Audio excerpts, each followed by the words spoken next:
TV news. Station Ghanpur నియోజకవర్గంలో అన్ని పార్టీలకు కావాల్సినడు ఒకే ఒక్క మొగాడు కడియల్ శ్రీహరి. నా మొహం చూస్తే ఆయన ఓట్లు పడి బీఆర్ఎస్ పార్టీ బ్రతుకుతుందని పోస్టర్లలో నా ఫోటో పెట్టుకున్నారు.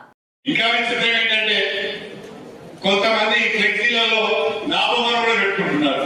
చాలా సంతోషం, నాకేం అభ్యంతరం లేదు. ఎందుకు నా బొమ్మను పెట్టుకుంటున్నారంటే ఇక్కడ ఉన్న బొమ్మ పెట్టుకుంటే ఓట్లు పడతలేదు,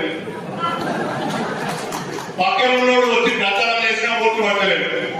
ఇక ఈ ఇద్దరు మొక్కలను చూపిస్తే ఓట్లు పడతాయి. కానీ కనీసం బీఆర్ఎస్ కాపాడుకుందాం, పార్టీని కాపాడుకుందాం, కడియం శ్రీహరి మొక్కలను చూసారా ఓట్లు పడతాయని చెప్పి ఇవాళ నా ఫోటో పెట్టుకొని వాళ్ళు ఓట్లు ఎదుర్కొన్నారు. ఎంత ఎంత ఈనస్థితికి చెందిపోయినరా మీరు. మీ దీనస్థితిని చూస్తే నాకే జాలేసింది. పెట్టుకొని నాకేం అభ్యంతరం లేదు.